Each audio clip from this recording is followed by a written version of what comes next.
Welcome to the No Budget Indie Filmcast, where we dip into the independent film universe to highlight those little films that you might not have heard about elsewhere. Will you agree with our panel, or will our panel agree with each other? Tune in to find out. I am Milo Dennison, and with me, as always, is Claire Milan. Hello. And Cathal Feeney. Hello. All right, Claire, what are we watching this week? So this week, we sat down to watch a Spanish film called Cara, which means face to face. It's directed by Javier Marco. It's the script is written by Belén Sánchez-Arévalo, I think. Sorry, my pronunciation isn't great. Starring Sonia, Almarcha, and Manolo solo. It's about a famous reporter who confronts a man for insulting her on Twitter. So it's quite an interesting premise. So it opens up and you see this woman sitting in a car and she goes into this apartment block, and the man is selling his house. He's living in with his parents. I think his parents passed away. So she arrives and it looks, at the start you just think, oh, what's this about? It is just a normal house viewing. But then she sits down and she confronts him about he was abusing her on Twitter along with a lot of other people. I think she's a presenter, a reporter in some program. So I thought this was quite interesting because this type of premise, they could have went really heavy on the exposition, but I loved the way the reveal was quite slow, and it was very it was done in a subtle way where you realize what it was leading up to, and that when she confronts him, it's you feel a great sadness for the guy even though he was abusing her online. And it's revealed that he's just got divorced, he's no kids, he lived with his parents, and you see kind of medicine bottles. It's like his parents had passed away fairly recently. It's very sad because it shows that this guy was really, really lonely, and he was abusing this reporter to get attention. And it's such a relevant topic as well, because people's online profiles and the way they speak in real life can be extremely different. It's very difficult. People would very rarely be aggressive to a person in real life. And I love, there's a scene in it where she makes him say the words in real life. And at first he can't remember them. And then she makes him read it out. I thought it was a very powerful, relevant film. And you feel for both sides. And I like the use of the background here. You see the use of color. It's kind of a very old-fashioned looking house, and the use of the blue makes it even feel very hospital, sterile like. And it was, I just thought it was really good, really well acted, extremely well written. And again, with this type of story, exposition could be used way too much, but that doesn't happen at all in the script. You really, really good. I loved it. I just really loved the film, and it's such a great message in it. So what did you guys think of it? Yeah, so I agree. I liked it. What was really nice about it is they didn't, exactly what you're saying, they could have just answered everything with dialogue, but they didn't actually do that. So we don't learn about like his parents, obviously it does appear that they're dead, but we don't learn why they died. She's obviously also suffering from some kind of grief, possibly somebody killed themselves or something like that, somebody that she's, maybe a husband or a family member. But we don't fully learn that as well. And so it has all this stuff that's left unsaid, but it's done in a way that still allows you to finish the film and not be annoyed that they don't answer it, but appreciate the fact that they just don't spell everything out for the audience. And the relationship between the two is really nice, because people hate internet trolls, yet they're out there because it's this anonymous way that you can go and insult people and get away with it. And so what happens when you confront your internet troll like what this person did, and turns out he's just this sad, lonely guy of like, just wants a little bit of attention, and the only way he can get it is by saying mean things online. So it's a really interesting take on the story. And the performances were really well done. The fact that it was in Spanish, yet they were able to get the feeling through in their expressions and their actions towards each other was just really, really quite nice to see. It did point out to me though how terrible my Spanish is, because I used to know a little Spanish, and then watching this and I'm like, oh, okay, I recognize that word, and that's about it. So you definitely had to focus on the subtitles, but yeah, really nicely done film. Yeah, and it was interesting how harsh he went with the threat. Like he said, "Oh, you should kill yourself, and I'll help you." And he did that because he didn't want to be like, he wanted to be noticed online. It's just desperately sad, I think. The things people say to each other is just the meanest, cruelest stuff. And it's just, it's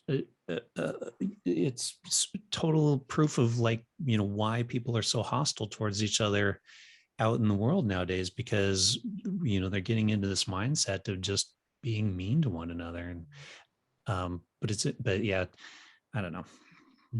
I really like this film. It's a good choice there. And once again, it was like film.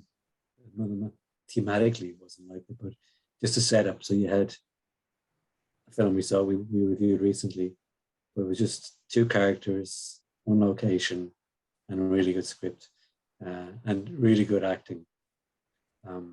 Like one of the first things that occurred to me was that she didn't know what she was going to be facing when she went to that house. But there was a sort of a determination about her, and almost she'd lost her inhibitions. And we learned later on, something about her that, as you said, Manolo, something tragic happened in her background. So she was full of anger, and she didn't care about, that this person might be violent or might be more threatening or something like that. That she was just really determined.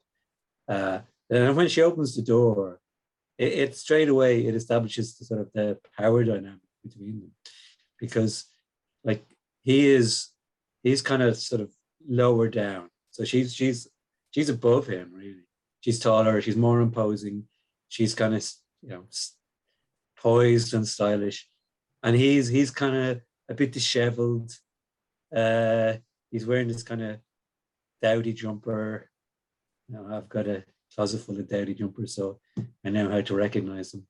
And he looks a bit pathetic, So and that kind of carries through. She sort of walks in, and she's in control the whole time, and she doesn't make any allowances for the fact this is his apartment, And she's sort of a guest. She just walks around like she owns it, and he sort of timidly follows in her wake.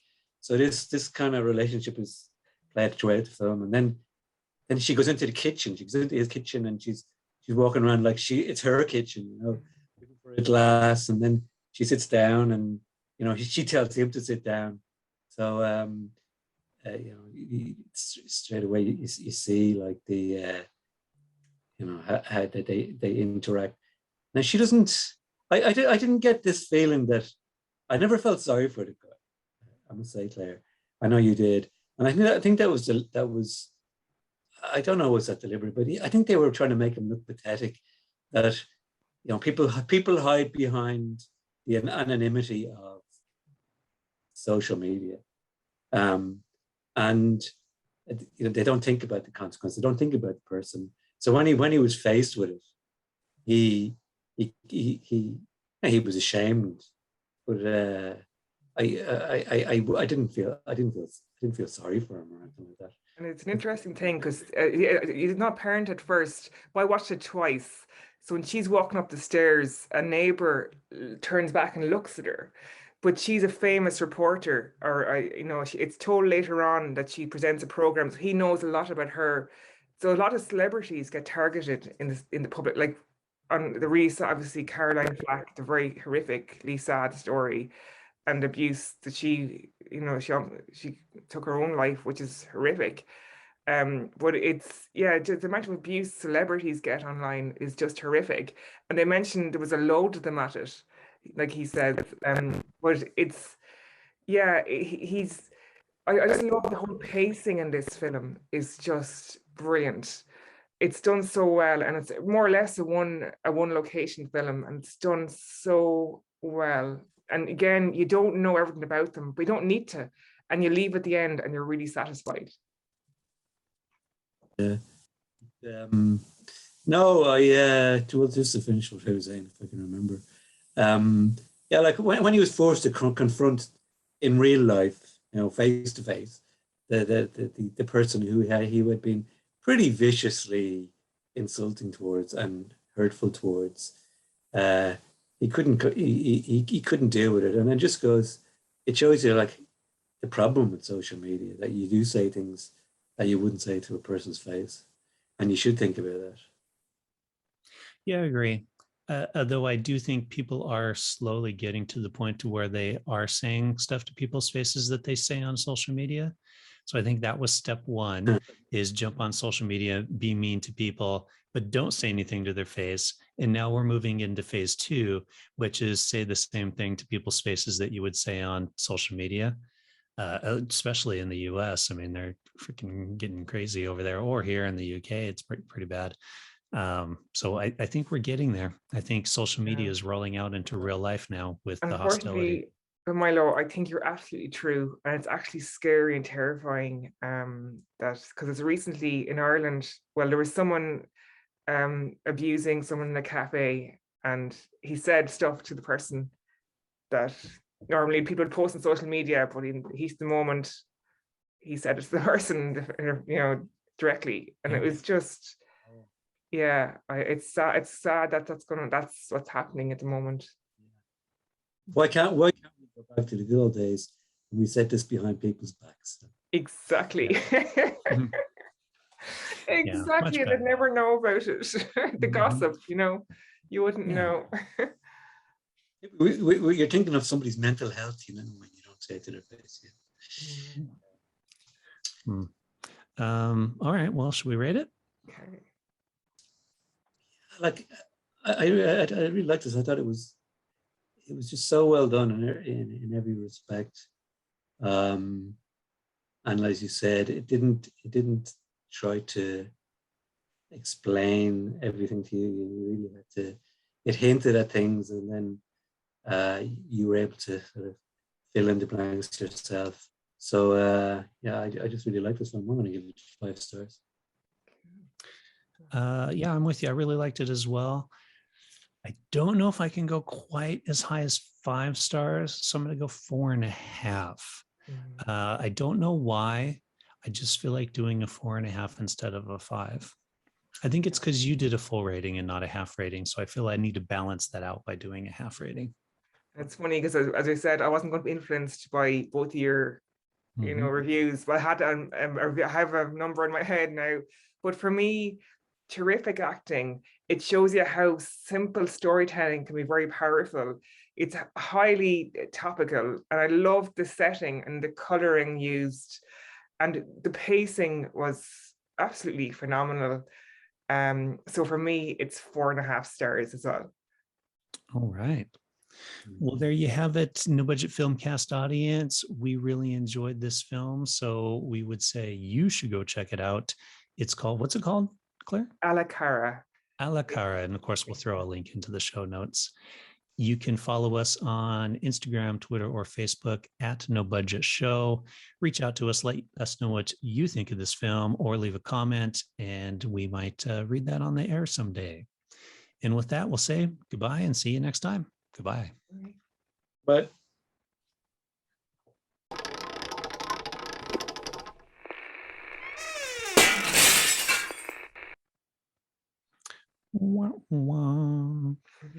Actually, I don't think he did know the. I think Claire, he did remember what he'd written. Oh, he did. Yeah, I think he did, but he'd pretend he didn't. Too. possibly. He just didn't want to admit it. Yeah.